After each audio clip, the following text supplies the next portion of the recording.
when I first saw these visuals on the website, I honestly thought it was leather. I'm like, how is this mushroom? Like, how is this mycelium?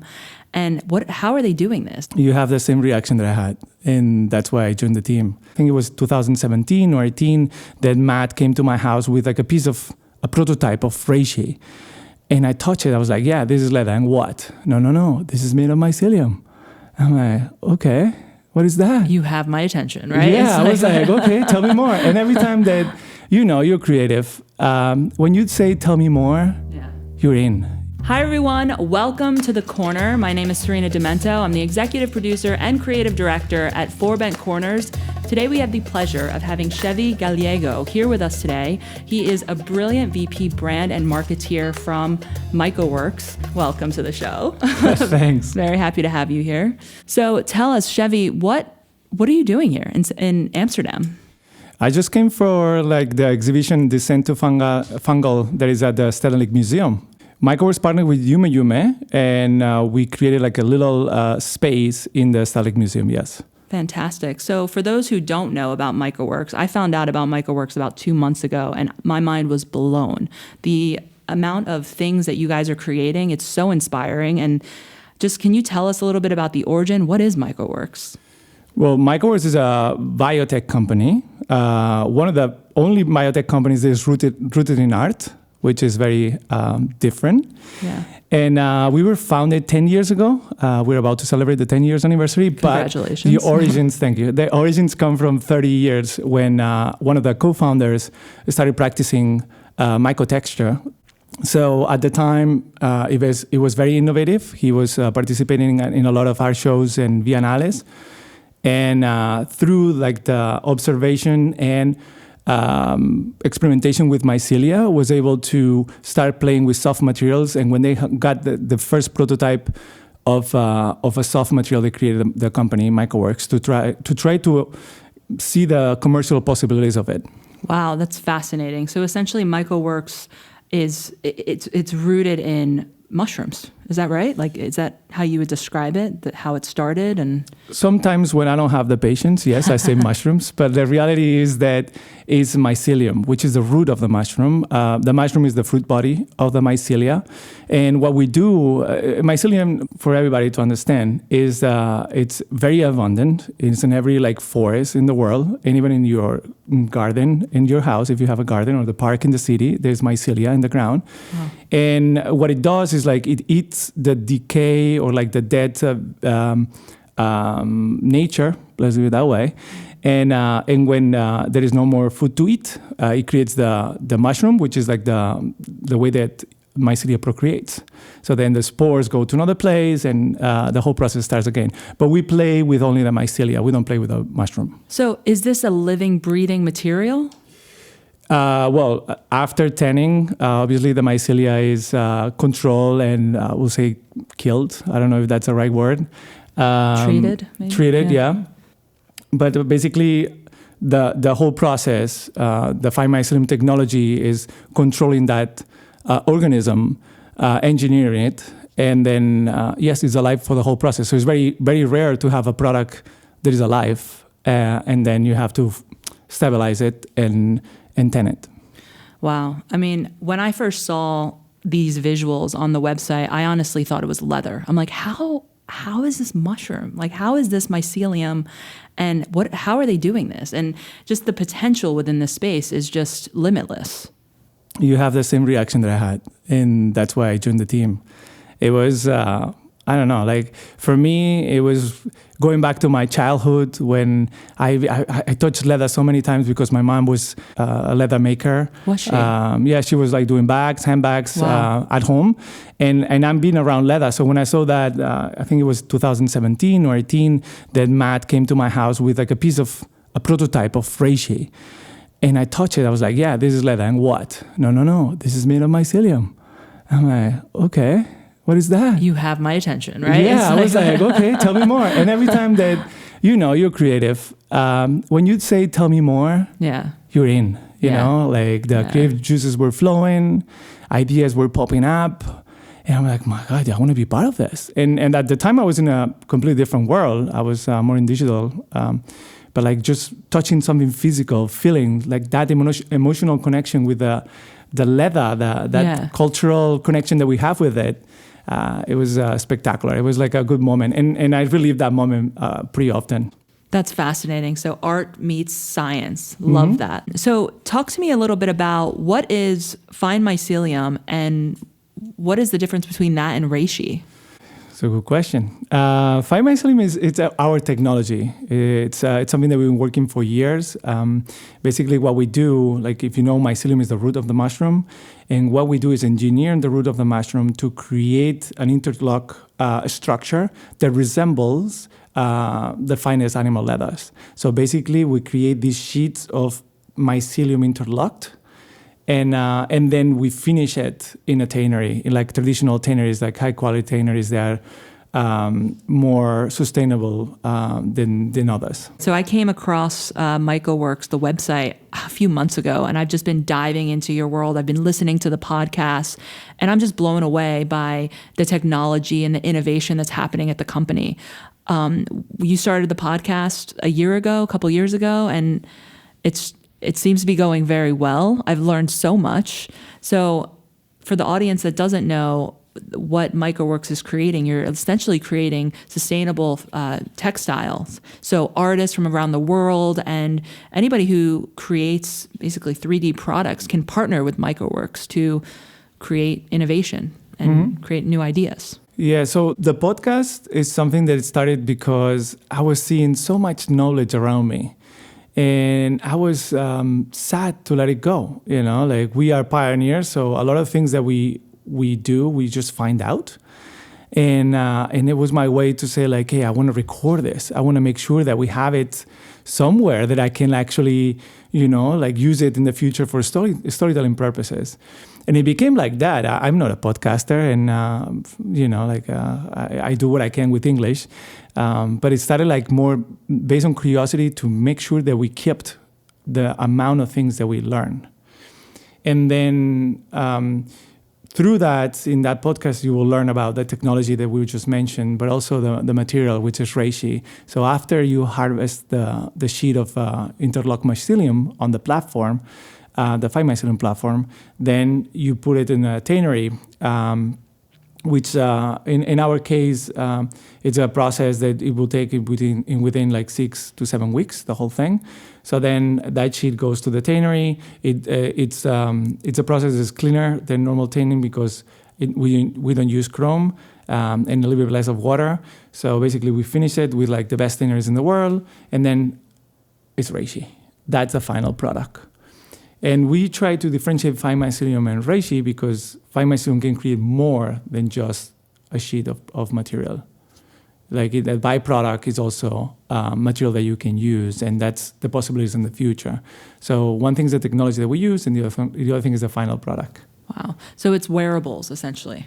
Like it's Correct. Things that are either, they could be sculptures or, so it's funny because there's been a bit of an explosive, like putting mushrooms in your coffee, like reishi, lion's mane. Is this material, is it edible? No, we're playing with mycelium. Yeah. It's not the fruit body of the mushroom, basically.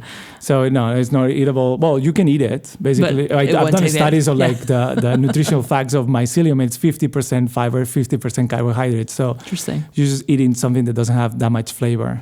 But yes, like it's more for like a soft, delicate material what we create. And one of the challenges that we kind of talked about that is that it looks so much like leather, right? So how do you convince people that you're not actually dealing with animal products? At the beginning, it was hard. It's a challenge that we have even with brands and designers. When they touch it and they feel it, it's very hard to see the difference. Only very like high-end experts can differentiate mycelium, our product reishi, from animal leathers. So it's a challenge in terms of communication. You know, like every time that I have to convey like this is not leather, it's much more. You know, it's a communication challenge that we're still on the go. So it's not solved. Like we're playing with it, But I will get there. I think like the folks nowadays, they understand mycelium. There's more products around mycelium. The food industry is helping more like in another side, like the beneficial effects of like mushrooms in general. The culture is getting there with shows like The Last of Us and things like that. And all together, what it generates is curiosity around mycelium and the fungi kingdom. So it's all for a better good, Absolutely. like learning, it's power. Knowledge is power. Absolutely. So Xevi, with the podcast that you have, I've been listening to a lot of the episodes, and what I'm learning is that reishi is just this new class of material that you're working with, and MycoWorks is really leading the way and leading this space. So it's very exciting. Reishi is a premium natural material with a hand feel that resembles like the finest leathers, but it has like a lower environmental impact. And that makes it like a new category as well, because it's fully tunable. And what we mean by that is like, it can only have those properties. We can also fine tune those properties depending what the designer wants. So it's super custom, the way that it could be created. It can be extremely custom, yeah. Wow. So it goes from these massive sheets to the Hermes bag, for instance, that you guys It's created. more than the size. It's about the thickness, the drapeness, how strong the material can be.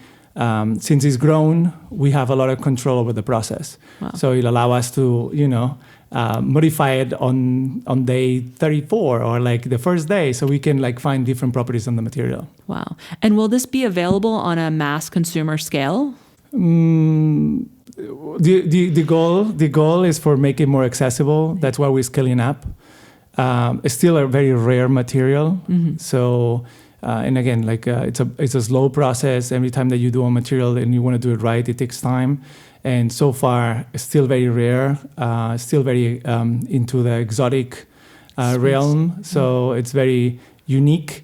And but hopefully in the future, like as the material gets better and better and better, and we scale up, we have options.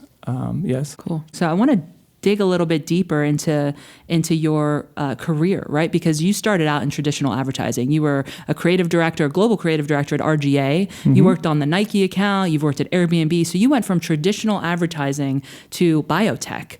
True, like the change it's constant, but I think like creatively we are a different beast. We are, we're trained to change shifts very quickly. Like and adapt, it's very seasonal, shift, and you're launching product today, and like the next day you're working on another campaign for something else, another product with another company. So your mind is shifting, and the empathy that you have to build to create that ecosystem of brands that you are storytelling, it's different. The difference here, we're like figure it out. Mm-hmm. Like normally you have a very clear brief. Yeah. I didn't have a brief. Simple as that. I think I created a brief. Right. I created my own brief. That's what makes it extremely cool. And that's something that you cannot do anywhere else. Right. Like how many places do you get as like, cool, like the brief. You're just creating the brief. You don't have one. Yeah. Go and figure it out. I know that I want to do this. And I'm like, okay, let's go for it. So that's why you have the support of everyone to really just continue telling these various stories. So what is the brief for MycoWorks look like when you're creating it yourself? Well, at the beginning, I look at the industry in general and the challenges. And we had conversations with Matt, the CEO, and figure out like, okay, where is the biotech industry at this moment? And we realized that it's an industry that it's good at talking to themselves. It's like they do small things and no small things, like do things, and they are good at communicating between them, like their community, their language, but they don't bridge the gap. They all look alike. They all look to scientists. And then when a creative person comes and try to observe, it's hard because it's like, the language or the imagery, the visuals, the language is like something that you're not familiar with. So what we did is like create like, what is a good example of democratization of something? Who made... I went straight to MTV in the 80s. It was like music was okay, but nobody was looking at video clips. Right? And MTV made that really MTV made cool. music visual. Yeah. Make something that was invisible to visible, which was very similar to what we do today, Yeah. So it's like we are making something that you cannot see into something that you can see. And not only see, but also touch. Touch and feel. In 3D. It's pretty close to music. You can feel music, you know, it can touch you, but like it's different. It's a physical object, not to compare to MTV. But that was the idea. The idea is that to create a brand or, like an umbrella called MycoWorks that makes you stay, that makes you, take a time, learn, stay with us for a second because we have a good story, Fascinating. So I'd like to take a step back too and talk about what it's like to work with scientists, right? Because there's the creative process and then there's the scientific method, right? They're more very structured. There's all these acronyms. Did you have to just read about all of these different terminologies and technologies? How did you adapt to it? So gracefully, I have to say. At the beginning, it was more about listening. I think we creatives normally we're good in rooms and listening and trying to understand first without asking too many questions. There were moments where I found it very romantic. They never consider themselves creatives, but they are, because the way they speak about the organism sometimes is feels like poetry to me, like the colonization and the infections and they were saying sentences at the beginning. I was like, oh my God, it's it's more it's inspiring. All these it's visuals. more human than what you will imagine. I think that biotech in general is more human because it's rooted into biology.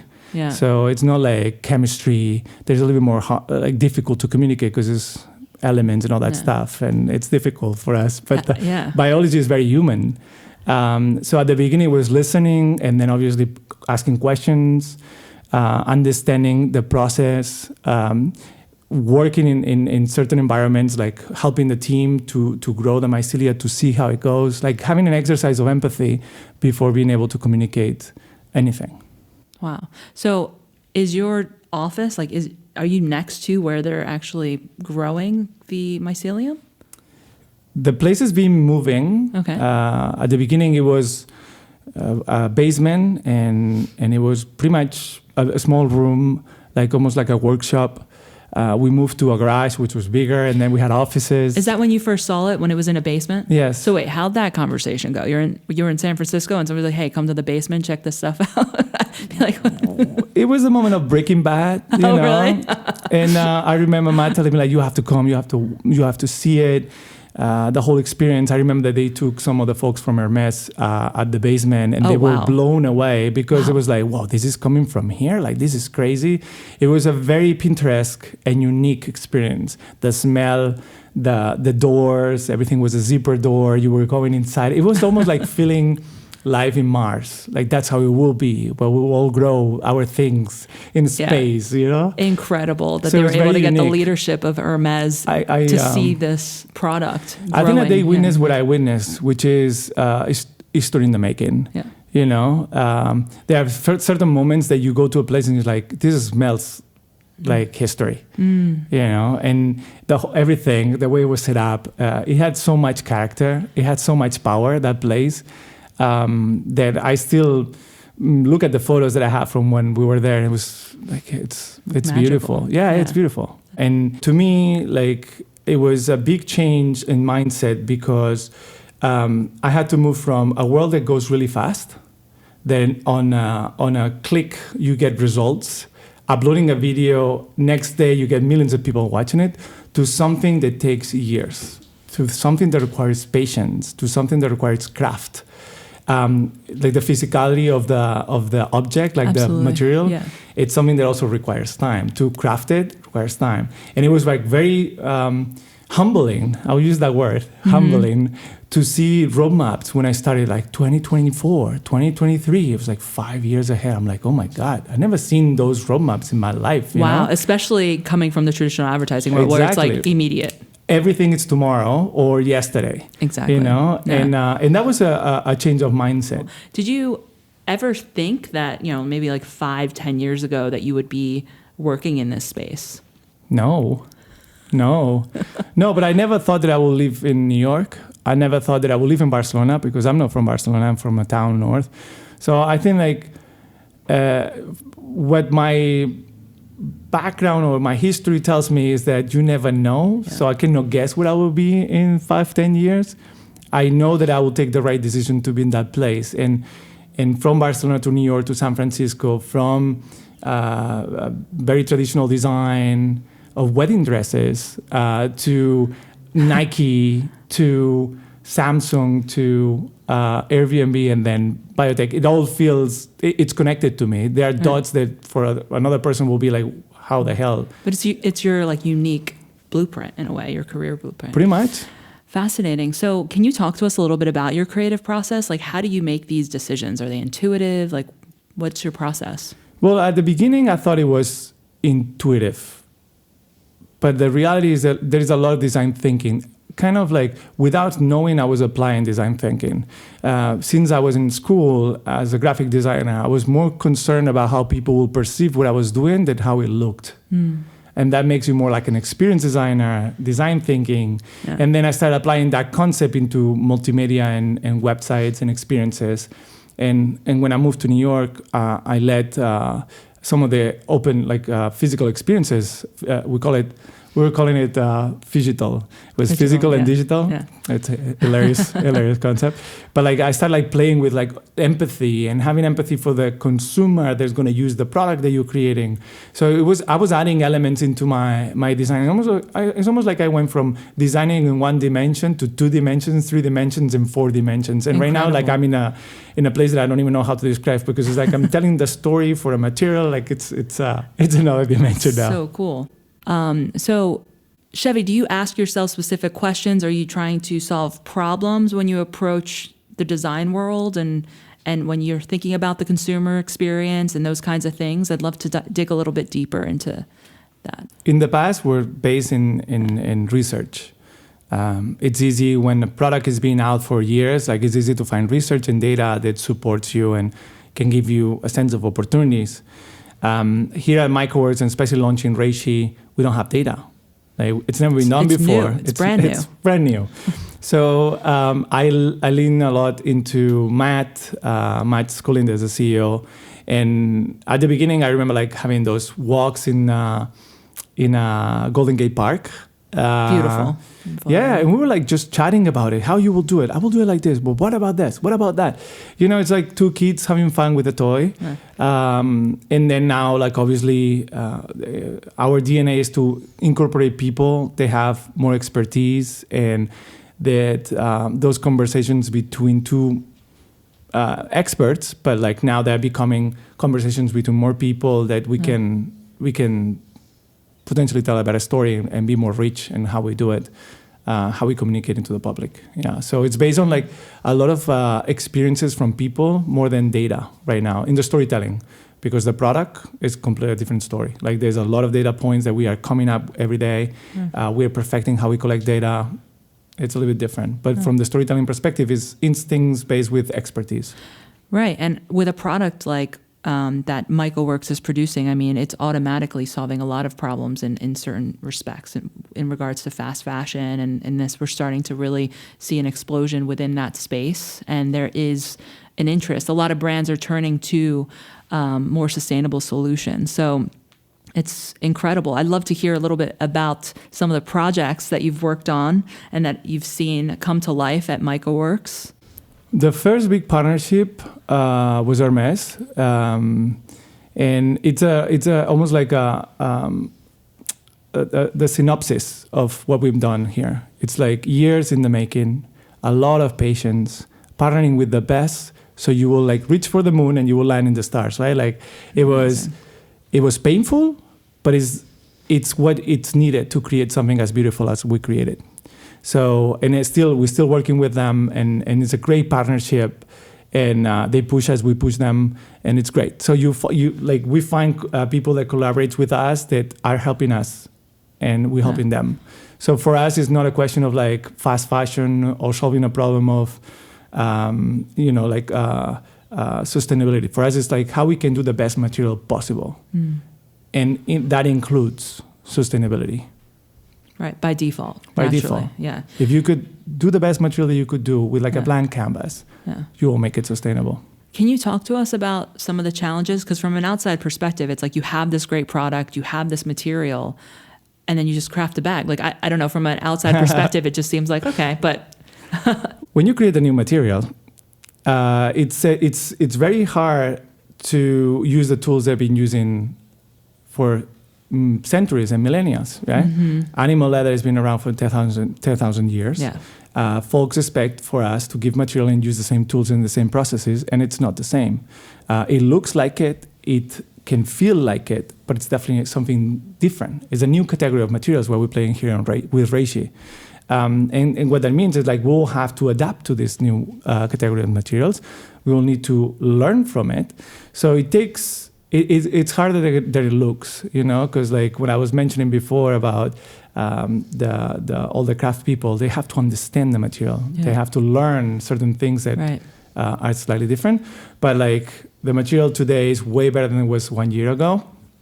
Wow. Again, animal leather has 10,000 years ahead of you, ahead of us, right. And we're catching up at the speed of light. So we'll get there in terms of like scalability, like the fact that we open South Carolina plant, which is a historical moment for us and for any biotech company. First time that a biotech company actually scale up will allow us to get bigger numbers of materials, so more people will be able to play with it. Oh, that's fantastic. It's still a rare material because again, animal leather has been around for longer and like there's more resources, but it's a step in the right direction. And the quality is there, the hand feel is there.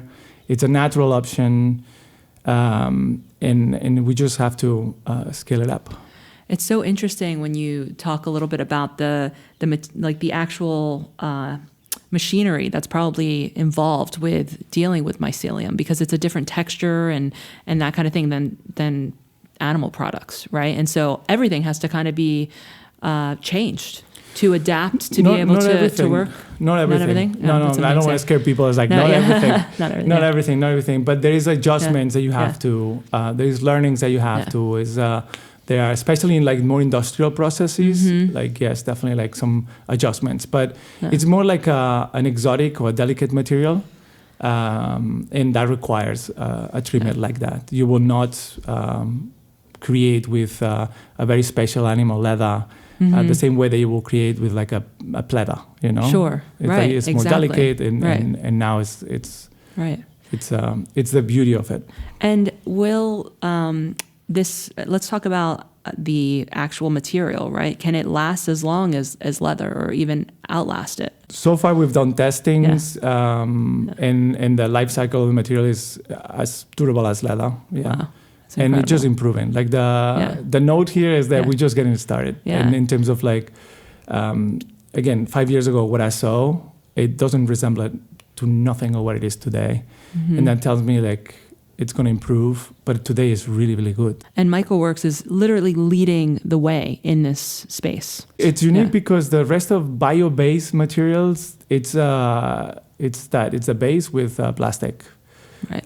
As what you touch it's the ingredient, it's mycelium. What you touch is the thing.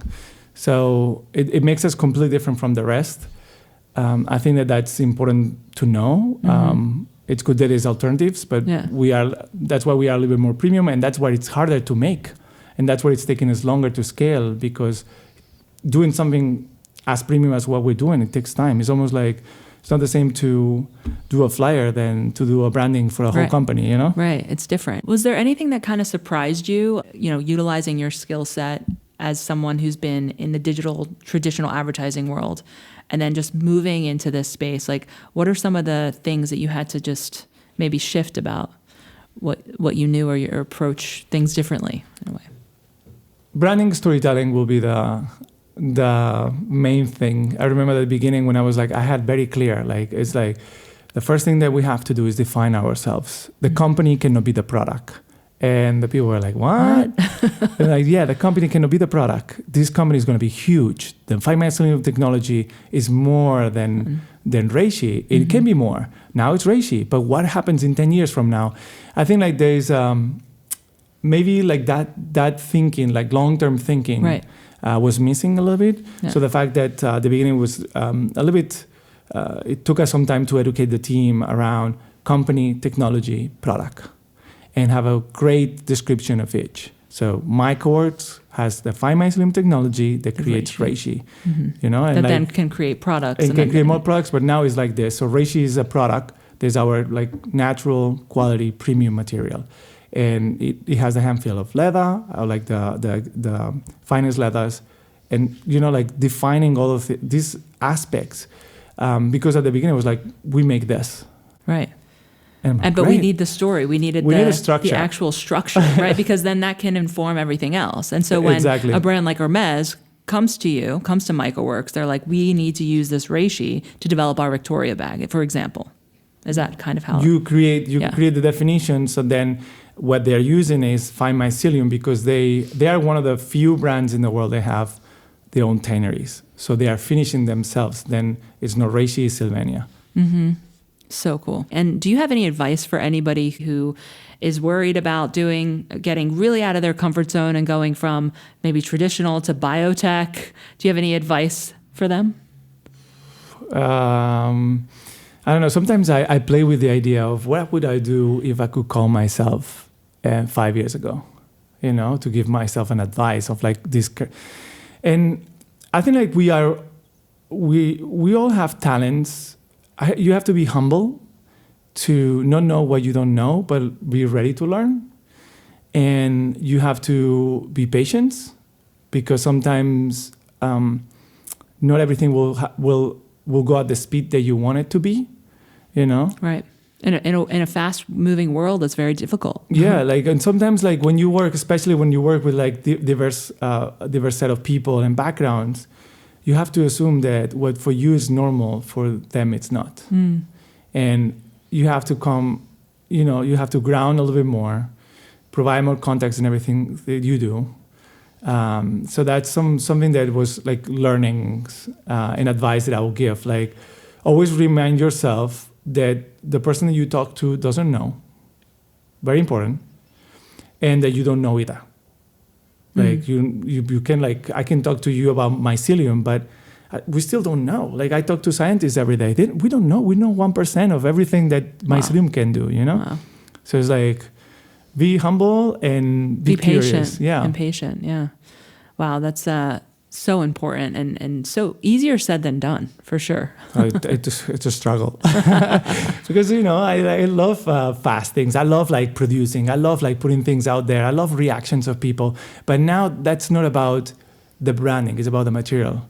You know, like the reactions, I get it when I let people touch it. You touch it today, and you gave me a reaction. And I couldn't to me, believe that's... it. I was literally like, wow, this bag is made out of reishi. It's mushrooms. It's amazing. Yeah. How has this role changed you as a creative? The perspective on things, I think, is different. Especially that the time that it takes to do these things, you take it for granted how difficult it is to create something truly new. And I think that changed me a lot. Like, it's not about patience, because I will never have patience. I have to have patience, but I'm not a patient person. But I understand why it takes patience and time to do something. And I don't know, like, I compare it historically. Like, my question to you will be, when is the last time that you remember there was a new material launch?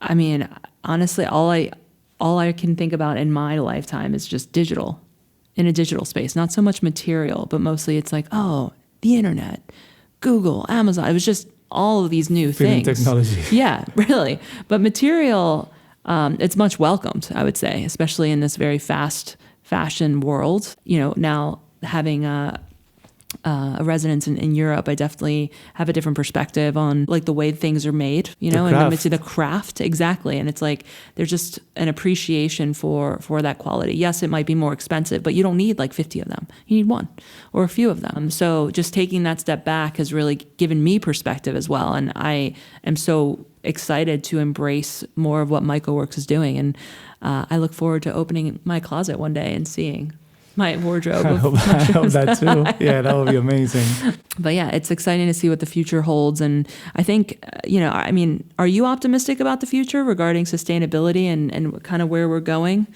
in terms of that and all the inventions that are happening? Personally, I go up and down.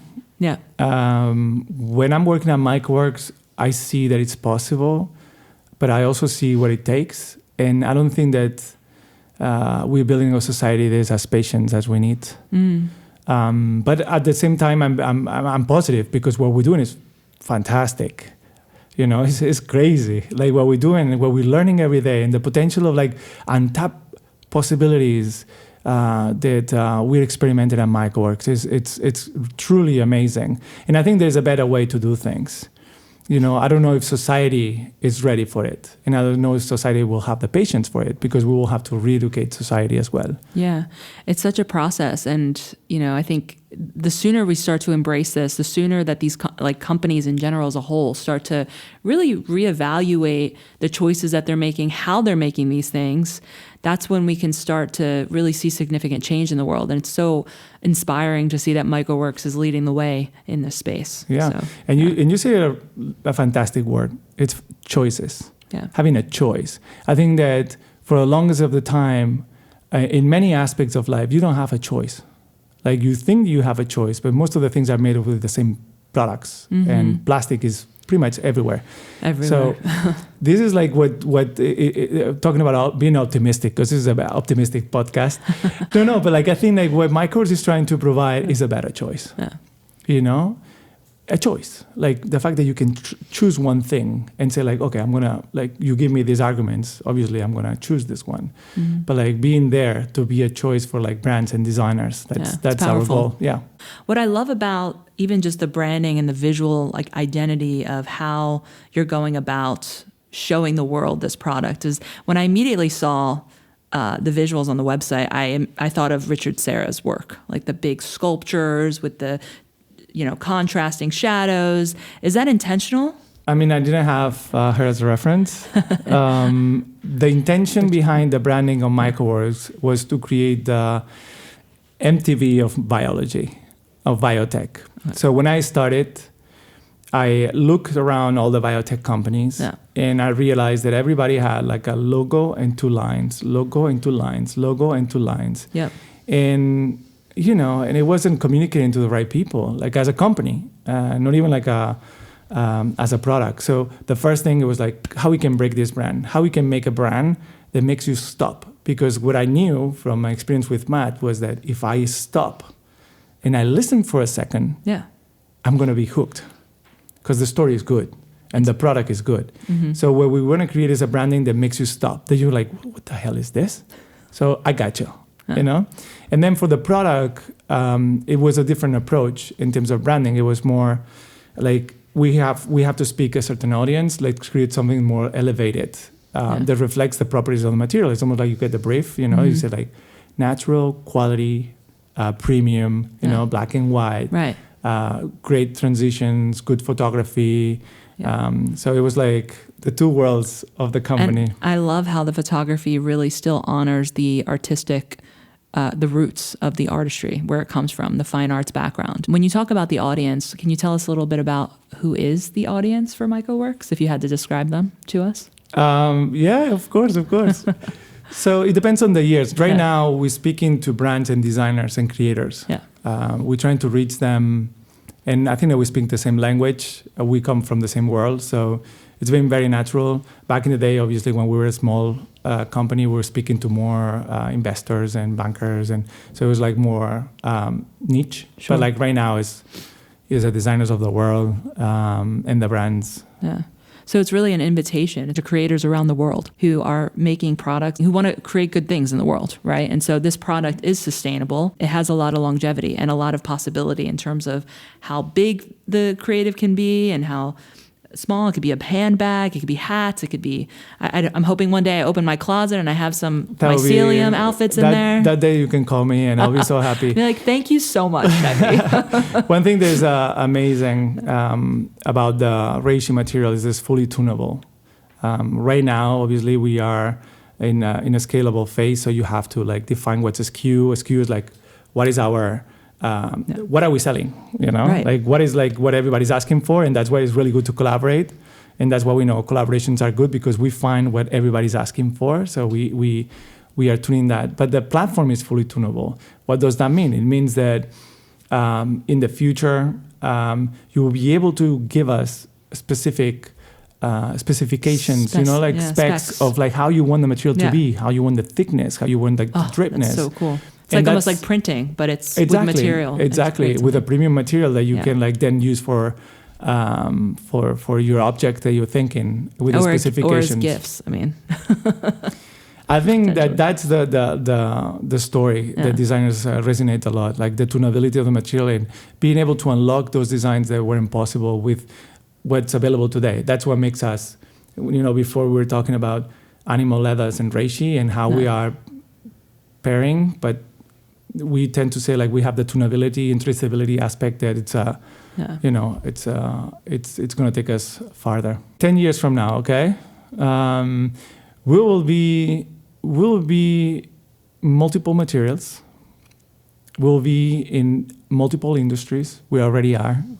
With a partnership with GM, we announced automobile industry. With Lynn Rosé, we went to the furniture, but I think we will reach more. And I think that what you were mentioning before is my dream too. Like the people will, open up their wardrobe and they will have a garment made of reishi. They will wear it, and that will be normal. Right. I think normalizing the fact that you can own reishi, that's going to be and that you could wear challenge. It. Yeah. That's incredible. I mean, I've been a big fan of putting reishi in my coffee and consuming it, but actually wearing it is a whole nother level. And it's so exciting that this is happening and that MycoWorks is leading the way into this. So very excited to see where you're going to take the brand, where the team's going to take the brand, and we're rooting for you the whole time, the whole way. Thanks. It will, again, it takes patience and a lot of people's support to make what we're doing.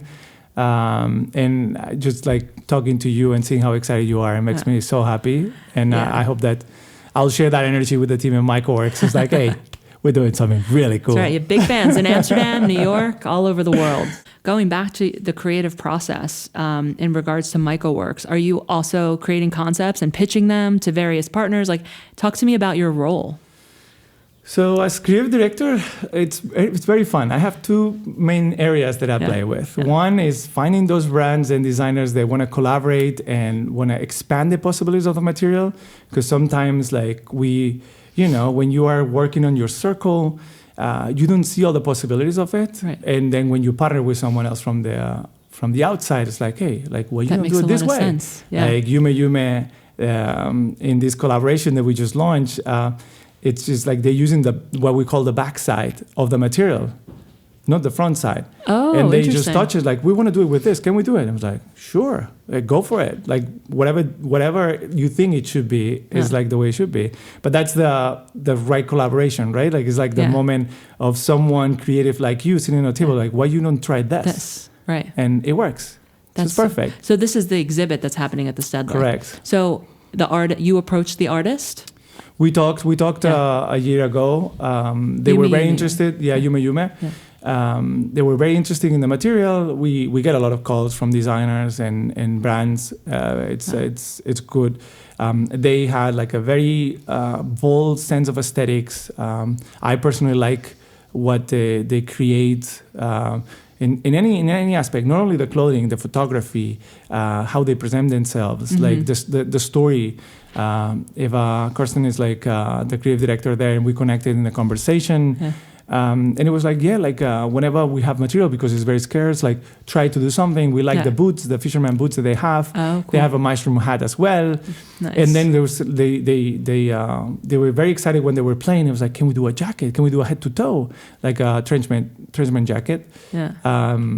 And they created it, and like I saw it in New York, and when we were doing like a photo session a couple of weeks ago, and I'm like, wow. I want to wear that. I wear the jacket for a second. Oh, really? That's awesome. Yeah. It's very beautiful. Yeah. It's very inspiring, and for us, it's always like any collaboration is a moment to learn. It's a moment to grow, and we want to have more collaborations. That's our DNA in MycoWorks. We need that. And the sky's the limits. Yeah. Really, truly. Has this been seen on the runway yet? Are any fashion designers utilizing? It's been on the runway. New York City Fashion Week? Or? In Copenhagen Fashion Week. Oh, wow. Okay. There's like, I've seen a lot of prototypes and a lot of things I've seen that I cannot, you won't believe it. But yeah, it takes time. What I was mentioning before, like, we're not in a rush. This is like collaborating with the best and trying to get the best, you know? And we work with a lot of great designers and brands, and I've seen like beautiful things, but we are collaborating constantly, like trying to make it better and better and better. Yeah. Well, I'm so excited to see the exhibit tomorrow in Amsterdam. So, and to see it in real life, and it's fantastic. Yeah. It's I think it's going back to the roots of where we were. MycoWorks a few years ago, going back a little bit to the artistic side, but showing something very new, something that we couldn't create years ago. Yeah, and what's brilliant about that is that artists and engineers probably go to these shows without really knowing what to expect. They see this, and then their ideas start to come through, right? And so literally growing organically like Mycelium. It's a network. It is slow, but it's so gratifying because you see how one affects the other, and the possibilities are really endless. It's very mycelial, you know? Like we are just like a network, and we just grow in as you find other people like you, and you learn, and it's an ecosystem. You teach, We're all connected. Yeah, everybody. yeah. As we say on MycoWorks, like we always say we've grown, and it's always a valid statement because we're always growing. Yeah. So I like the idea of that, like the installation, the art exhibition, the partnership with Yume. We've grown, and we are going to continue growing. So, Xevi, where does one find out more about MycoWorks if we wanted to get involved? The traditional methods work. You know, you can go to the website, or you can see our Instagram is MycoWorks, and you will discover more. We have like all the product launches that we have, our products. You can learn about the technology. You can learn about the team. It's fantastic. We have the podcast as well. But now, like this upcoming year, we have a couple of moments, like this one in the exhibition that we're doing here in the Stanley, where we will be in person and showing the material live. Also, we have another event at the beginning of January in Paris, like the Biofabricate, that will be there as well. And that's open to the public? You have to buy a ticket, but sure. People can come. Great. So I think slowly, but more and more will be in physical locations as the year goes by. But the best way to know about them is to follow us. And you have a newsletter as well. Yeah. Yeah. Awesome. Correct. Thank you so much, Xevi, for being with us today. We really, really appreciate your time. Thank you. I enjoy this. I'm sorry that I'm a little bit jet lagged, but hopefully you don't even notice. So that's perfect. Did not notice at all. Amazing. Wonderful to have you here with us.